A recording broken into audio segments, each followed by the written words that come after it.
बिस्मिल्लाहिर्रहमानिर्रहीम, अस्सलाम वालेकुम। खेलों की खबरों पर तबसरों और तज्जियों से स्कोर के एक और प्रोग्राम के साथ सैयद याया हुसैनी आपकी खिदमत में हाजिर है। पाकिस्तान क्रिकेट टीम की कप्तानी के हवाले से कहा जाता है कि ये एजाज़ हासिल करना फूलों की सेज नहीं, बल्कि जो भी क्रिकेटर ये ओहदा संभालता है वो अपने सर पर कांटों का ताज पहन लेता है। लेकिन पाकिस्तान क्रिकेट बोर्ड के चेयरमैनशिप का ओहदा ऐसा पुरकशिश है कि इसके लिए हर बाइख्तियार और ताकतवर फर्द सर तोड़ कोशिशें करता दिखाई देता है। माजी में हुकूमत में आने वाली सियासी जमातें इस पर अपने मनपसंद अशखास को फाइज करती रही हैं। PDM हुकूमत के आने के बाद नून लीग के शहबाज शरीफ वज़ारत उज़्मा के मनसब पर फाइज हुए तो उस पर नून लीग की साबका हुकूमत में चेयरमैनशिप के ओहदे पर फाइज होने वाले नजम अजीज सेठी एक बार फिर इस पर बुरा जमान हो गए।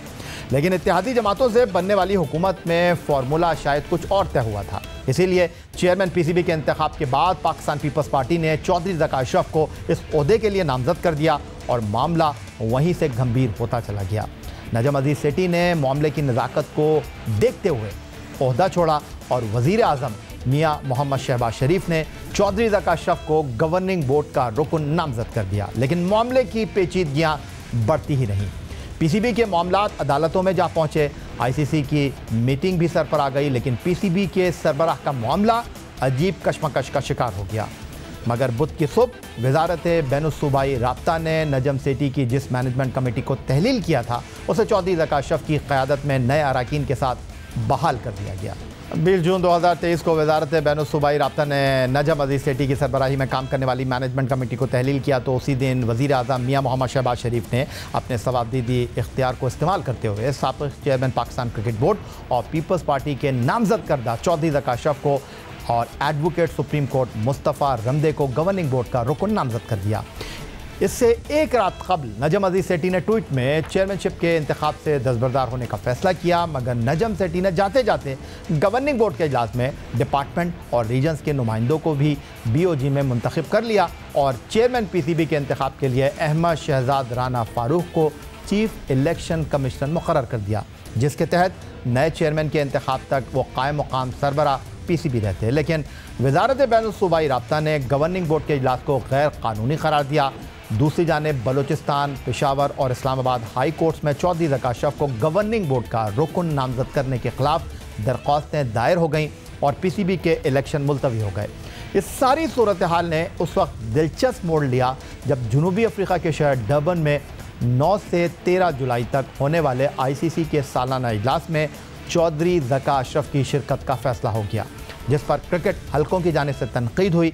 इब्तदाई तौर पर चौधरी ज़का अशरफ ने इजलास में शिरकत न करने के लिए अपना नाम वापस लेने का बयान दिया, लेकिन जैसा हम आपको गुज़िश्ता रोज़ ही बता चुके थे कि चौधरी ज़का अशरफ ही इस इजलास में chief operating officer Salman Nasir और उनके हमरा फैसल नसीर के साथ इजलास में शिरकत करेंगे, तो वज़ारत बैनुस्सूबाई राब्ता ने इसका हल भी निकाल दिया और बुध की सुबह नई management committee Pakistan cricket board का ऐलान कर दिया, जिसका चेयरमैन चौधरी ज़का अशरफ को बना दिया गया है। वफाकी काबीना ने समरी सर्कुलेशन के ज़रिए मैनेजमेंट कमेटी बनाने की मंजूरी दी। हुकूमत ने PCB के chief election commissioner Ahmed Shahzad Farooq Rana को भी ओहदे से हटा दिया है और उनकी जगह PCB के नए chief election commissioner Mahmood Iqbal Kakwani को मुकर्रर कर दिया गया है।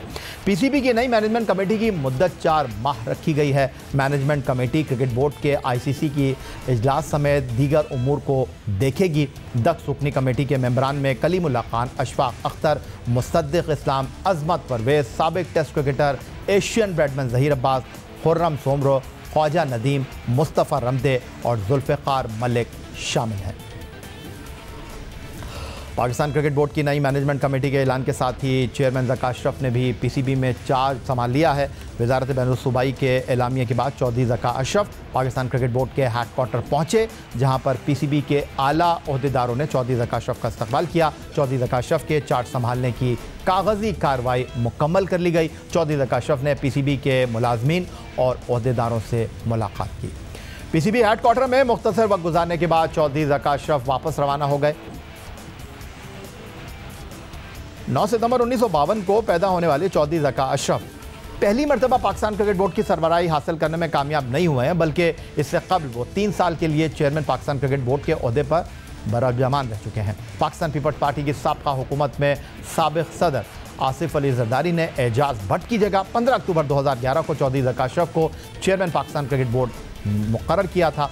चौधरी ज़का अशरफ ने 27 अक्टूबर 2011 को अपने ओहदे का चार्ज संभाला और पाकिस्तान मुस्लिम लीग नून की हुकूमत के इख्तिदार में आने तक वो चेयरमैन पाकिस्तान क्रिकेट बोर्ड के ओहदे पर बरकरार रहे।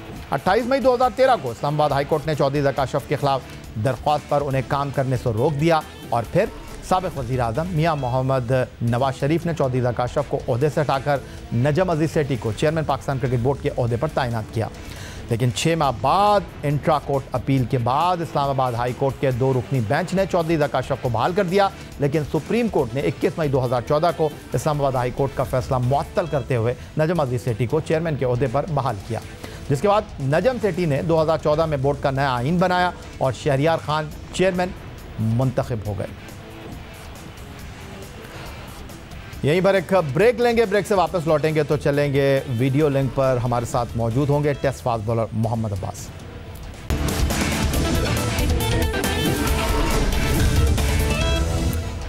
ब्रेक के इस हिस्से में एक ऐसे क्रिकेटर की बात करते हैं जो 10 मार्च 1990 को सियालकोट रीजन के संबड़ियाल तहसील के गांव जट्टी में पैदा हुए। घर का सबसे बड़ा बेटा होने की वजह से मौशी जिम्मेदारियां भी उनके हिस्से में आईं, इसीलिए वेल्डिंग के काम से लेकर चमड़े की फैक्ट्री में बरसरे रोज़गार रहे।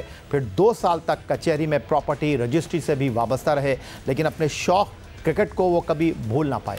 इसीलिए बड़ी मुश्किल से अंडर 19 सतह पर खेलने की इजाज़त मिली। यही वो लम्हा था जब वो खुद भी अपनी सलाहियतों से आश्कार हुए और फिर पीछे मुड़कर नहीं देखा और 2016 की कायद-ए-आज़म ट्रॉफ़ी में 61 विकेटें लेकर टॉप पर रहे और 2017 के सीज़न में सबसे ज़्यादा 71 विकेटें लीं और इंज़मामुल हक़ की सरबराही में काम करने वाली कौमी सिलेक्शन कमेटी ने उन्हें दौरा वेस्ट इंडीज़ के लिए मुंतखब किया और वहाँ अपने डेब्यू टेस्ट की दूसरी ही गेंद पर विकेट लेकर अपनी आमद का उन्होंने डंका बजा दिया। फास्ट बॉलर मोहम्मद अब्बास ने 21 अप्रैल 2017 को अपने डेब्यू टेस्ट मैच और उसके बाद पाकिस्तान के लिए 25 टेस्ट मैचों में पाकिस्तान की नुमाइंदगी की, जिसमें वो 23.02 की औसत से 90 विकेटें लेने में कामयाब रहे।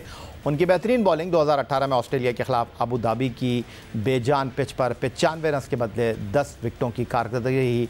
2020-21 में न्यूजीलैंड के खिलाफ टेस्ट सीरीज़ के बाद उन्हें जनूबी अफ्रीका के खिलाफ होम सीरीज़ में टीम से ड्रॉप किया गया, लेकिन इंग्लिश काउंटी में शानदार कारकर्दगी की बदौलत अगस्त 2021 में उन्हें फिर जिम्बाब्वे के खिलाफ कौमी टीम का हिस्सा बनाया गया। लेकिन इसके बाद से fast bowler Mohammad Abbas team से बाहर हैं। हाल ही में इंग्लिश काउंटी क्रिकेट में मोहम्मद अब्बास हैम्पशायर की नुमाइंदगी करते हुए 8 मुकाबलों में 33 विकेटें लेने में कामयाब रहे और काउंटी चैम्पियनशिप में सबसे बेहतरीन इकॉनमी 2.47 के साथ टॉप 5 बॉलर्स में शामिल हुए। हमारे साथ मौजूद हैं वीडियो लिंक पर test fast bowler Mohammad Abbas. उनसे उनके करियर और दौरे श्रीलंका में होने वाले 2 टेस्ट मैचों की सीरीज़ पर गुफ्तगू करेंगे। खुशामदीद कहते हैं मोहम्मद अब्बास साहब, आपको इतनी अच्छी कारकर्दगी काउंटी क्रिकेट में आपने इंग्लिश चैम्पियनशिप में पेश की, तो कोई उम्मीद थी कि श्रीलंका के खिलाफ ICC टेस्ट चैम्पियनशिप के टेस्ट स्क्वाड में नाम आएगा, और नाम नहीं आया तो कितना अफसोस हुआ आपको?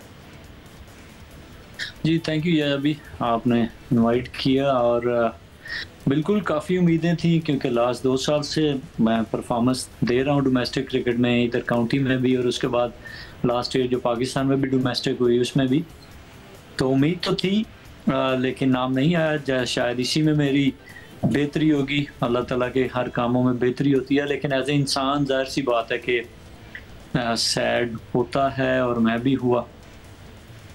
अच्छा अब्बास साहब, अपने टेस्ट करियर में श्रीलंका के खिलाफ 4 टेस्ट मैच आप खेले हैं, जिसकी 7 इनिंग में 34 मेडन ओवर्स कराने में आप कामयाब रहे हैं। 25.92 की औसत से 14 विकेटों के हुसूल में आप कामयाब रहे हैं, जिसमें मैच में आपकी बेहतरीन परफॉर्मेंस 88 रन के बदले 5 विकेटें रही है। लेकिन श्रीलंका के खिलाफ मोहम्मद अब्बास साहब, आपने UAE और होम ग्राउंड पर जो मैच खेले हैं, श्रीलंकन सरजमीन पर कभी टेस्ट मैच खेलने का आपको मौका मिल नहीं पाया, तो इस बार जो हमारे फास्ट बॉलर श्रीलंका जा रहे हैं, 4 फास्ट बॉलर हैं, हसन अली हैं, शाहीन शाह अफरीदी हैं, नसीम शाह हैं और उसके साथ आमिर जमाल हैं, इस कॉम्बिनेशन को आप किस तरह देख रहे हैं? हाँ जी बिल्कुल, मैं पाकिस्तान और UAE में खेला था श्रीलंका के अगेंस्ट और श्रीलंका में मुझे मौका नहीं मिला। उम्मीद थी कि इस दफ़ा जाऊंगा, लेकिन अनफॉर्चुनेटली नहीं मुमकिन हो सका। तो मेरी बेस्ट विशेस हैं पाकिस्तान टीम के साथ, उम्मीद करता हूं कि जाके अच्छा परफॉर्म करें और जो नसीम शाह, शाहीन और हसन जा रहे हैं, तो बेस्ट विशेज़ है मेरी उनके साथ कि पाकिस्तान के लिए अच्छा करें। अब्बास, श्रीलंका की जो कंडीशंस हैं वहाँ पर स्पिनर्स का रोल जो है वो सबके सामने मौजूद है, तो आपको उम्मीद थी, जिस तरह आपने कहा कि काउंटी क्रिकेट की परफॉर्मेंस के बाद आप उम्मीद कर रहे थे कि आपको वहाँ पर स्क्वाड में मौका दिया जा सकता है, तो अब आप किस तरह देख रहे हैं अपने आप को कि श्रीलंका के ख़िलाफ़ सीरीज़ में आपको मौका नहीं मिला है और अब पाकिस्तान की टीम ऑस्ट्रेलिया जाएगी, उसके बाद फिर पाकिस्तान की बाकी सीरीज़ हैं, तो किस तरह अपने आप को तैयार रखेंगे, किस तरह तैयारी करेंगे? देखिए, ये अभी जब भी सीरीज़ आती है तो मैं उम्मीदें नहीं छोड़ता और मेरी उम्मीद होती है कि मैं सेलेक्ट होऊंगा और पाकिस्तान के लिए, जैसे पास में अल्लाह ताला ने मुझे इज़्ज़त दी है, मैं वैसा ही कोशिश करूंगा, एफर्ट करूंगा। लेकिन जब मैं अपने स्टैट्स देखता हूं कि उनको देखते हुए जो है ना, मैं अल्लाह का शुक्र अदा करता हूं कि अभी तक जो भी जितने भी कंटिन्यूसली फास्ट बॉलर्स खेल रहे हैं पाकिस्तान की क्रिकेट में, डोमेस्टिक में, तो अभी तक का मैं हाईएस्ट विकेट टेकर हूँ और बेस्ट एवरेज है मेरी। जितने भी हमारे लेजेंड्स गुजरे हुए हैं उनको शामिल करते हुए जो है ना मेरी बेस्ट एवरेज है। और उसके बाद जो मेरी टेस्ट क्रिकेट में मेरी एवरेज है वो भी इमरान भाई के बाद, इमरान खान के बाद मेरी जस्ट 0.20 की डिफरेंस से मैं टॉप पे हूँ, सेकंड पे मैं हूँ। उसके बाद हमारे जितने भी लेजेंड्स हैं, इन चीज़ों को देखते हुए मुझे हिम्मत मिलती है, हौसला मिलता है और मैं अल्लाह का शुक्र अदा करता हूँ और मुझे मोटिवेशन मिलती है कि अल्लाह ताला ने मुझसे करवाया हुआ है। क्यों करवाया हुआ है? मेरी मेहनत की वजह से। मैं कंटिन्यूसली ट्रेनिंग वगैरह करता हूँ, सारा कुछ करता हूँ, तो मैं उसी चीज़ों को देखता हूँ। अभी भी मैं सुबह अपनी बॉलिंग की है, मैंने अपनी जिम ट्रेनिंग की है और जो है ना आपके साथ शामिल हुआ प्रोग्राम पे। तो इन चीज़ों को, ये जो चीज़ें मेरे हाथ में है, मैं वो करता हूँ और वह करता रहूँगा। बाकी मैनेजमेंट पे है, जब भी उनको ज़रूरत होगी मैं 100% अवेलेबल हूँ और मैं अपने मुल्क के लिए खेलना चाहता हूँ। काफ़ी मोटिवेटेड हैं मोहम्मद अब्बास साहब। आप न सिर्फ अपनी कारकर्दगी पर नज़र रखते हैं बल्कि आदाद व शुमार से भी आपको बड़ा शौक़ है, जिस तरह आपने अपनी गुफ्तगू में बताया। मैं आपसे ये जानना चाहता हूँ, ये सवाल कई बार आपसे हुआ है, क्योंकि आप जैसे बॉलर जो हैं वो लाइन और लेंथ पर उनको बड़ा अबूर है और यूएई की बेजान पिचेस पर जिस तरह ऑस्ट्रेलिया के बैट्समैनों के ख़िलाफ़ आपने बॉलिंग की वो सबके सामने है और आप उभर कर सामने आए। लेकिन आपके हवाले से एक जनरल परसेप्शन ये है, और ये शायद सवाल आपसे इससे पहले भी किया गया है, कि आप जो है आपकी लाइन और लेंथ इसलिए भी ख़राब हुई कि आपने अपनी स्पीड को बढ़ाने की कोशिश की। आप इस बारे में क्या कहेंगे? क्या ये बात दुरुस्त है या ये सिर्फ एक घड़ी हुई बात है? नहीं, ऐसी कोई बात नहीं है। अभी मेरी लाइन और लेंथ पहले भी ठीक थी और अभी भी ठीक है। इसी वजह से ही मैं परफॉर्मेंस भी कर रहा हूँ। और उसके बाद जब मेरी लास्ट ईयर स्पेशली इंग्लैंड के अगेंस्ट मेरी सिलेक्शन नहीं हुई, तो उसके बाद मैंने और ज़्यादा मेहनत की। अपना मेरा एक दोस्त है बड़ा अच्छा, हसीब, लाहौर में एज ए ट्रेनर काम कर रहा है, तो मैंने उसके साथ काफ़ी मेहनत की और जिसका मुझे रिज़ल्ट भी मिला इस साल। आई थिंक मैं जो है ना और अच्छी बेहतर अपनी एज ए फिज़िकली मैं बेहतर फील कर रहा हूँ और मैं अच्छी बॉलिंग कर रहा हूँ और इसीलिए ही मैं परफॉर्म कर रहा हूँ। तो जब एज ए स्टैट्स थोड़े से देख लिए जाएं तो वो ज़्यादा बेहतर है। अल्हम्दुलिल्लाह मेरे बेस्ट जो स्टैट्स हैं डोमेस्टिक के, वो मेरे कराची स्टेडियम के हैं। उसके बाद मेरे जो नेशनल बैंक की ग्राउंड है उसमें मेरे एज ए फास्ट बॉलर अल्हम्दुलिल्लाह 2 बार 10 आउट्स हैं। और जो टेस्ट क्रिकेट में मेरे यूएई में परफॉर्मेंस हैं, तो ये ऐसे ही तो नहीं आ गई परफॉर्मेंस, उसके पीछे मेरी मेहनत है और उसको देख के मैं अल्लाह का शुक्र अदा करता हूँ कि जिधर फास्ट बॉलर्स बॉलिंग करना नहीं चाहते उधर अल्लाह ताला ने मुझसे परफॉर्मेंस करवाई हुई है। तो अब्बास, मैं आपसे ये जानना चाहता हूँ कि 2017 में आप अपने करियर की शुरुआत करते हैं, बेहतरीन साल गुजारते हैं। 2018 आपके करियर का बेहतरीन साल, जहाँ विकेट कीपर सरफराज अहमद की क़यादत में क्रिकेट के घर लॉर्ड्स में इंग्लिश टीम को आप तिगनी का नाच नचाते हैं, अपनी बॉलिंग के साथ मैच के बेहतरीन खिलाड़ी का अवार्ड लेते हैं। फिर ऐसे क्या हुआ कि इतना शानदार आपने टेक ऑफ किया और बहुत जल्दी आपकी लैंडिंग हो गई? देखिए, ये क्रिकेट में ऊंच नहीं जाती है। मैं उस साल में मैंने आयरलैंड के अगेंस्ट 9 आउट किए, फिर काउंटी में मैंने 50 आउट किए, फिर मैं इंग्लैंड के खिलाफ मैन ऑफ द सीरीज़ हुआ, फिर जाके ऑस्ट्रेलिया के अगेंस्ट यूएई में मैन ऑफ द सीरीज़ हुआ। तो उसके बाद अनफॉर्चुनेटली मुझे इंजरी हो गई शोल्डर की, जिसके लिए मुझे थोड़ा सा टाइम लगा। With the time being I think कि मैं थोड़ा सा इंजर्ड, थोड़ा सा पेन फील कर रहा था साउथ अफ्रीका में, लेकिन मजबूरन मैंने पाकिस्तान को सामने रखा और वो मैंने मैचेस खेले।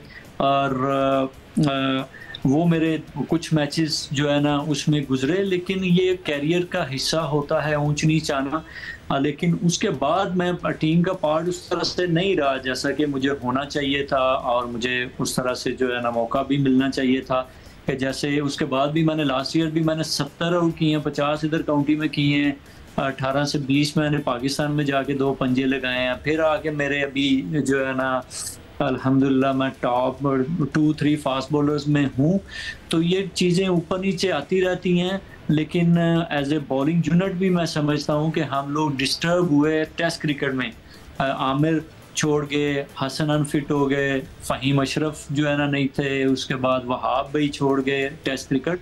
तो एज ए बॉलिंग यूनिट उसको भी मैं मिस करता हूँ। ये चीज़ें सारी इकट्ठी हो गई, लेकिन ये एक एज ए प्रोफेशनल एक्सक्यूजेस भी हो सकती हैं। तो मैं समझता हूँ कि एज ए क्रिकेटर आपके पास ऊपर नीचे चीज़ें होती हैं जब आप खेलते हैं, कभी आप परफॉर्म करते हैं, कभी नहीं है, एक जैसा दिन नहीं होता, एक जैसी चीज़ें नहीं होती। तो इन चीज़ों का एज ए प्रोफेशनल आपको सामना करना पड़ता है। लेकिन अब्बास साहब, सरफराज अहमद की कप्तानी में आप डेब्यू करते हैं, फिर अजहर अली की कप्तानी में खेलते हैं, फिर बाबर आजम की कप्तानी में आपको मौका मिलता है। मैं आपसे ये जानना चाहता हूँ, ठीक है वाइट बॉल क्रिकेट में बहुत ज़्यादा टफ कंपटीशन है पाकिस्तान के पास, और टीम में शाहीन, हारिस और नसीम शाह की मौजूदगी में किसी और बॉलर को जगह बनाना इतना आसान नहीं है। लेकिन टेस्ट क्रिकेट में हमारी टीम स्ट्रगल कर रही है फास्ट बॉलिंग के शोबे में। हमने इंग्लैंड के ख़िलाफ़ देखा, हमारे बहुत सारे फास्ट बॉलर दस्तयाब नहीं थे। एक साल टेस्ट क्रिकेट से जो है वो गैप मिला शाहीन शाह अफरीदी को उनकी इंजरी की वजह से, उसके बावजूद आपको कंसिडर नहीं किया गया। तो बोर्ड की मैनेजमेंट की तरफ से आपके लिए जो है वो सर्द मोरी है, या आप समझते हैं कि कप्तान का इसमें बड़ा इम्पोर्टेंट रोल होता है? आई डोंट नो, अभी इन चीज़ों का तो मेरे पास जवाब नहीं है। ये तो वही बेहतर जवाब दे सकते हैं आपको। मेरे हाथ में जो चीज़ें हैं वो मैं कर रहा हूँ और वो मैं करता रहूँगा। नहीं, वो आपकी बात बिल्कुल बजा है, लेकिन मैं ये नहीं कह रहा कि आपको वाइट बॉल क्रिकेट में मौका दें। आप टेस्ट क्रिकेट के स्पेशलिस्ट बॉलर हैं और हमारी टीम स्ट्रगल कर रही है टेस्ट क्रिकेट के अंदर, ख़ास तौर पर फास्ट बॉलिंग के शोबे में। तो ऐसे में आपको नहीं लगता कि आपको कंसीडर ना करने की क्या वजह है? नहीं, मेरे साथ कोई रीज़न कोई शेयर नहीं की गई। मेरे साथ शेयर की होती तो मैं आपसे ज़रूर डिस्कस करता। और ये चीज़ मैं मिस भी करता हूँ कि पाकिस्तान में थोड़ी सी कम्युनिकेशन की प्रॉब्लम है, जो कि करनी चाहिए। ये नहीं कह रहा कि मेरे साथ ही करें, सबके साथ करनी चाहिए। मेरा ख्याल है ये काफ़ी अरसे से ऐसा चल रहा है। अगर कम्युनिकेशन कर ली जाए तो वो ज़्यादा बेहतर तरीके से एज ए प्लेयर मैं भी अपना फ्यूचर प्लान कर सकता हूँ, और जो है ना एज ए पाकिस्तानी मैनेजमेंट और प्लेयर के दरमियान में जो गैप है वो भी दूर हो सकता है कि भाई ये रीज़न है और हमने आगे चलना है, तो इसकी वजह से मैं नहीं हूँ। It's okay. ये जो कम्युनिकेशन का लफ्ज़ आपने इस्तेमाल किया, मैं मानता हूँ आपकी बात, लेकिन आपको नहीं लगता कि हमारे जो क्रिकेटर्स हैं वो भी हिचकिचाहट का मुजाहरा करते हैं? आपको नहीं लगता कि ठीक है कम्युनिकेशन जो है वो दो तरफ़ा होती है, लेकिन अगर बोर्ड आपको अप्रोच नहीं कर रहा तो आप उनसे जाकर बात कर सकते हैं। आप जब पाकिस्तान आते हैं, एनसीए में जाकर प्रैक्टिस करने का मौका मिलता है, वहाँ पर आप मैनेजमेंट के साथ बैठें, उनसे बात करें कि मेरी ये परफॉर्मेंस रही है, मैं टेस्ट क्रिकेट खेलना चाहता हूँ, मैं 10 विकटों से दूरी पर हूँ, विकटों की सेंचुरी से। जिस तरह भी आपने अपने आदादो शुमार शेयर किए कि हमारे लेजेंड्स बॉलर जो हैं उनमें मुझे बड़ी फ़ौक़ियत हासिल है इकॉनमी रेट के हवाले से, औसत के हवाले से। तो ये चीज़ आप उनके सामने रखी कभी आपने? आई थिंक मेरे ख्याल से उनके सामने होगी, वो देखते होंगे। लेकिन जो पहले सिलेक्शन कमेटी थी, जब मुझे कॉल रिसीव हुई कि मैं पार्ट नहीं हूँ टीम का, तो उन्होंने मुझे बोला, मैंने भी उनसे रिक्वेस्ट की कि ठीक है मुझे बताएं कि मुझे क्या करना चाहिए। लेकिन उसके बाद फिर मेरा ख्याल है उनसे मुझे टाइम नहीं मिला कि मैं बैठ के उनसे बात कर सकूं। अच्छा, एक बार फिर श्रीलंका के दौरे की तरफ वापस आ जाते हैं मोहम्मद अब्बास साहब। जो 4 फास्ट बॉलर कमेटी में शामिल किए गए हैं, आपकी नज़र में क्या कॉम्बिनेशन होना चाहिए फास्ट बॉलिंग अटैक में, और श्रीलंकन सरजमीन पर कौन सा फास्ट बॉलर नसीम शाह, शाहीन शाह अफरीदी, आमिर जमाल, हसन अली आपको मौसर लग रहा है? देखिए, डिपेंड करता है कि पिचेस कैसी बनती हैं, कंडीशंस कैसी होती हैं। तो वो टीम मैनेजमेंट और कैप्टन को देखना होगा कि कौन सा बॉलर अच्छा जा रहा है। लेकिन ये है कि एज मैं ज़रूर दूंगा हसन को, क्योंकि वो इधर काउंटी क्रिकेट खेल रहा है और वो उसको थोड़ा सा एज मिलता है कि उसकी बॉडी यूज्ड होगी लंबी बॉलिंग करने की, लंबा जो है वो लंबे स्पेल करने की। बाकी डिपेंड करता है कि मैनेजमेंट कौन सा कॉम्बिनेशन बनाती है, पिचेस कैसी बनती हैं। Test fast bowler Mohammad Abbas हमारे साथ मौजूद थे। काउंटी क्रिकेट में बड़ी उम्दा कारकर्दगी का मुजाहरा कर रहे हैं। 90 टेस्ट विकेटें पाकिस्तान के लिए हासिल की हैं, लेकिन जानना चाहते हैं क्या वजह है कि परफॉर्म कर रहे हैं। काउंटी क्रिकेट की परफॉर्मेंस पर हसन अली टीम में आ गए हैं, लेकिन उनको मौका नहीं दिया गया। ये डबल स्टैंडर्ड क्यों है? यही आज का हमारा प्रोग्राम था। ट्विटर पर आप मुझे फॉलो कर सकते हैं, आप हमें ईमेल कर सकते हैं, अपनी राय से आगाह कर सकते हैं score@jio.tv पर। इस दुआ उम्मीद इस तवक्को के साथ कि पाकिस्तान में खेल और खिलाड़ी तरक्की करते हैं। सैयद यार हुसैनी को स्कोर की पूरी टीम के साथ अगले प्रोग्राम तक के लिए इजाज़त दीजिए। अल्लाह हाफ़िज़।